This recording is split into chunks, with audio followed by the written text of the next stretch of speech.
पवित्र पोर्टल 2025-26 तर विद्यार्थ्यांसाठी अतिशय महत्त्वाची अपडेट साईटवर उपलब्ध झालेली आहे। तर 16 तारखेला विद्यार्थ्यांनी आपले प्रिफरन्स लॉक केलेले आणि त्यानंतर विद्यार्थ्यांसाठी लगेच एक नवीन नोटिफिकेशन उपलब्ध करून दिलेली आहे, ज्यामध्ये विद्यार्थ्यांना जेही त्यांचे विदाउट इंटरव्ह्यू आणि विथ इंटरव्ह्यूबद्दल विद्यार्थ्यांसाठी महत्त्वाची माहिती समोर आलेली आहे। तर बघू शकता गाईडलाईनमध्ये जर जाऊन चेक केलं तर 18 तारीख म्हणजे आज याबद्दलचं एक परिपत्रक जाहीर झालेलं आहे। या परिपत्रकामध्ये विद्यार्थ्यांची निवड कशी होणार आहे, एका जागेसाठी किती विद्यार्थी बोलावण्यात येणार आहे, या संदर्भात संपूर्ण अपडेट उपलब्ध झाले आहे। तर बघू शकता। तर यामध्ये संपूर्ण विद्यार्थ्यांनी संपूर्ण जेवढे पॉईंट दिलेले आहे हे थोडे समजून घ्या। बघा 18 तारखेला हे परिपत्रक जाहीर झालेलं आहे। निवड प्रक्रिया म्हणजे शिक्षक पदभरतीसाठी आहे। यामध्ये टोटल किती विद्यार्थी होते, 1,70,108 विद्यार्थी होते। तर यामध्ये 16 तारखेपर्यंत किती विद्यार्थ्यांनी प्रिफरन्स जनरेट केलेले आहे आणि लॉक केलेले बघा। तर मुलाखतीशिवाय किती विद्यार्थ्यांनी, 1,51,020 विद्यार्थ्यांनी आणि मुलाखतीसह 1,41,865 एवढ्या विद्यार्थ्यांनी आपले जे प्राधान्यक्रम आहे जनरेट केलेले आहे आणि लॉक करण्याचे विद्यार्थी बघा किती विद्यार्थी आहेत। तर मुलाखतीशिवाय 1,46,650 आणि मुलाखतीसह 1,31,505। तर ज्यांनी लॉक केलेले आहेत तेवढेच विद्यार्थी आता जी निवड प्रक्रिया होणार आहे त्यामध्ये इलिजिबल असणार आहे। जनरेट करून फायदा नाही आहे, लॉक केले असेल तरच तुम्ही यामध्ये इलिजिबल असणार आहे। बघा यामध्ये अतिशय महत्त्वाचे अपडेट दिलेले आहेत। तर बघा आता संपूर्ण विद्यार्थ्यांनी समजून घ्या। 16 तारखेपर्यंत तुम्हाला फॉर्म भरायला सांगितलेले होते। त्यानंतर सदर कालावधीमध्ये उमेदवारांनी प्राधान्यक्रम लॉक केलेले आहेत। यासाठी पोर्टलमार्फत उमेदवारांना वेळोवेळी वैयक्तिक SMS, पोर्टलवर सूचना आणि बुलेटिनच्या माध्यमातून प्राधान्यक्रम लॉक करण्याबाबत अवगत करण्यात आलेले होते, तरीसुद्धा विद्यार्थ्यांनी आपले जेही प्राधान्यक्रम आहे हे लॉक केलेले नाही आहे। त्यानंतर काही उमेदवारांच्या याच्यामध्ये काय झालेलं आहे की जी माहिती नोंद करताना योग्य त्या रकान्यात नोंद न करता, म्हणजे तुमचं जे एज्युकेशन होतं ते ज्या ठिकाणी व्यवस्थित टाकायला पाहिजे होतं ते तुम्ही टाकलेलं नव्हतं। कशामध्ये, स्वप्रमाणपत्रामध्ये। तर अन्य रकान्यात नोंद केली होती, त्यांनी त्यांच्या पात्रता योग्य त्या रकान्यात असल्याचे विचारात घेऊन त्यांना देखील निवड प्रक्रियेत येण्यासाठी प्राधान्यक्रम उपलब्ध करून देण्यात आलेले होते। म्हणजे ज्यांनी काही मिस्टेक केलेली होती एज्युकेशन टाकताना त्यांनासुद्धा प्राधान्यक्रम जनरेट करून दिलेले होते।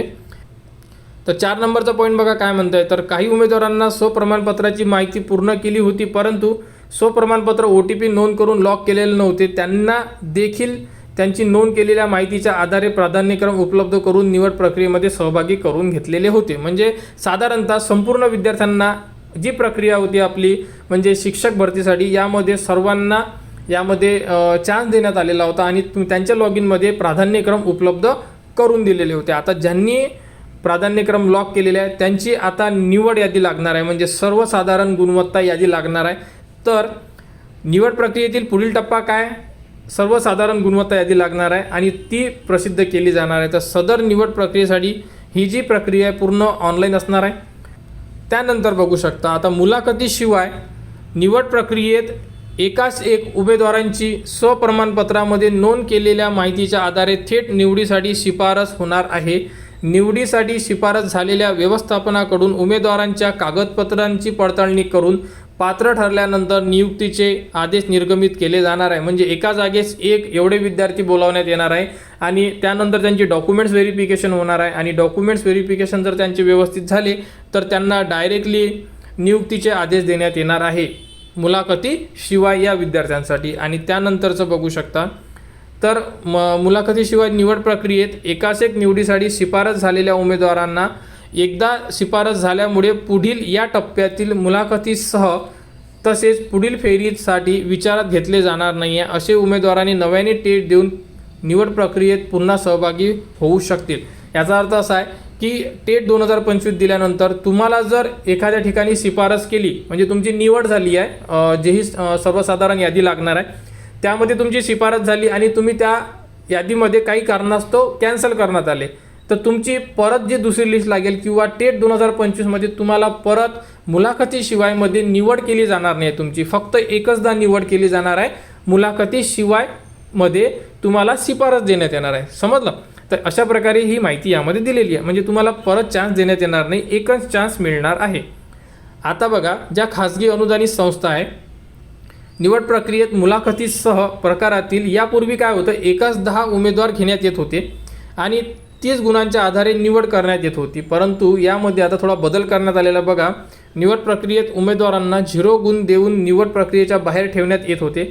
या बाबी विचारात घेऊन निवड प्रक्रियेत अधिक पारदर्शकता आणण्यासाठी शासनाने यामध्ये बघा आता काय केलेलं आहे, तर एकास 3 अगोदर काय होतं, एकास 10 होते, तर आता एकास 3 असे सुधारणा केलेली आहे आणि गुणांमध्ये देखील सुधारणा केली आहे। बघा कशा प्रकारे मुलाखतीसह प्रकारच्या उमेदवारांना टेट परीक्षेमध्ये जर 75 गुण, शैक्षणिकमध्ये 7 गुण, व्यावसायिक अर्हतेसाठी 8 गुण आणि मुलाखत कौशल्यासाठी 10 गुण असे 100 गुणांच्या आधारे अंतिम निवड केली जाणार आहे। म्हणजे विद्यार्थ्यांसाठी निवड होण्यासाठी अजूनच आता यामध्ये जे बदल करण्यात आले आहेत, तर यामध्ये विद्यार्थ्यांना पास होण्यासाठी किंवा मुलाखत जेही तुमच्या यादी लागेल त्यामध्ये तुम्हाला आता निवड होण्यासाठी, तर यामध्ये आता विद्यार्थी सिलेक्ट होण्याचे चान्सेस आता वाढलेले आहे, कारण की यामध्ये बदल करण्यात आलेले आहेत। त्यामुळे तर या प्रकारे संपूर्ण माहिती उपलब्ध करून दिलेली आहे। तर विद्यार्थ्यांनी ही नोटिफिकेशन एकदा रीड करा, कारण आता पुढील प्रक्रिया आहे ही म्हणजे निवड प्रक्रिया आणि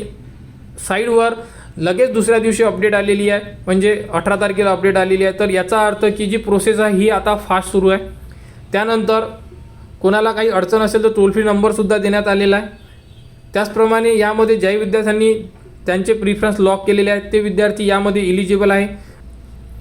तर अशा प्रकारे यामध्ये संपूर्ण माहिती दिली आहे। तर ही नोटिफिकेशन संपूर्ण विद्यार्थ्यांनी एकदा रीड करा, यामध्ये दिलेली संपूर्ण माहिती चेक करा, कारण आता पुढील प्रक्रिया आहे म्हणजे पुढील जो टप्पा आहे तो म्हणजे सर्वसाधारण गुणवत्ता यादी। जर आता ही प्रोसेस फास्ट चालली तर या महिन्याच्या शेवटी किंवा सप्टेंबर महिन्याच्या पहिल्या आठवड्यापर्यंत आपल्याला सर्वसाधारण गुणवत्ता यादी ही मिळून जाणार असं वाटत आहे। तरी संपूर्ण ज्या विद्यार्थ्यांनी फॉर्म भरलेले आहे वेट करा, लवकरच पवित्र पोर्टल म्हणजे शिक्षक भरती 2026ची अपडेट उपलब्ध केली जाणार। तर पवित्र पोर्टलमध्ये ज्याही विद्यार्थ्यांनी आपले प्रिफरन्स लॉक केलेले आहे, तर बघू शकता विद्यार्थी संख्या जरी जास्त असली तरीसुद्धा लॉक करणारे विद्यार्थ्यांची संख्या तुम्ही इथे बघू शकता। एवढेच विद्यार्थी पवित्र पोर्टल 2025मध्ये इलिजिबल असणार आहे। ही संख्या जरी असली आणि ही जनरेट करण्याची संख्या जरी असेल, एवढे संपूर्ण विद्यार्थी इलिजिबल नसणार आहे। ज्यांनी लॉक केलेले आहे हेच विद्यार्थी यामध्ये इलिजिबल असणार आहे। तर एवढ्या विद्यार्थ्यांसाठी आता निवड प्रक्रिया सुरू होणार। यामध्ये सर्वसाधारण गुणवत्ता यादी लवकरच जाहीर केली जाणार आणि त्यानंतर विद्यार्थ्यांचे डॉक्युमेंट्स व्हेरिफिकेशन अशी प्रोसेस चालणार आहे। तर विद्यार्थ्यांनी आपले डॉक्युमेंट्स रेडी ठेवा। जेवढे डॉक्युमेंट्स आपण पवित्र पोर्टलमध्ये ॲड केलेले आहेत तेवढी डॉक्युमेंट्स तुम्हाला लागणार आहे डॉक्युमेंट्स व्हेरिफिकेशनमध्ये। जर तुमचं नाव मेरिट लिस्टमध्ये आलं तर, मेरिट लिस्ट म्हणजे जेही सर्वसाधारण गुणवत्ता यादी लागेल आहे त्यामध्ये। तर अशा प्रकारे ही अपडेट आहे। तर पवित्र पोर्टलच्या पुढील अपडेटसाठी संपूर्ण विद्यार्थ्यांनी आपल्या चॅनलच्या कनेक्टमध्ये राहा, चॅनलला सबस्क्राईब करा व हा व्हिडिओ इतरांपर्यंत शेअर करा।